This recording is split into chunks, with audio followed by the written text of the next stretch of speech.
और कोरोना के बाद अब ब्लैक फंगस छत्तीसगढ़ में अपन कहर बरपावत है। अब तक 17 मरीज के मौत हो चुके हैं। छत्तीसगढ़ में अभी तक ब्लैक फंगस के 162 मरीज मिले के पुष्टि करे गए हैं। रायपुर के एम्स अस्पताल में अभी 126 ब्लैक फंगस के मरीज मन के इलाज चलत है। और रायपुर के भीमराव अंबेडकर अस्पताल में ब्लैक फंगस के 26 मरीज के इलाज चलत है। बताना चाहबो कि प्रदेश में अब तक ब्लैक फंगस के 57 मरीज के सफल इलाज होके ठीक हो गए हैं। एक तरफ कोरोना कहर बरपाई छत्तीसगढ़ में, अब उन्हें कुछ दिन पहले ब्लैक फंगस के कहर छत्तीसगढ़ में बरपत है।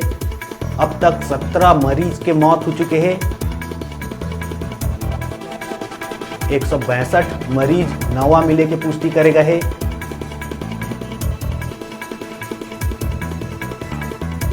रायपुर एम्स में अभी 126 ब्लैक फंगस के मरीज के इलाज जारी है। तो उन्हें भीमराव अंबेडकर अस्पताल में 26 मरीज के इलाज चलत है। उन्हें 57 मरीज के सफल इलाज होके ठीक होके अपन घर चल दिए हैं।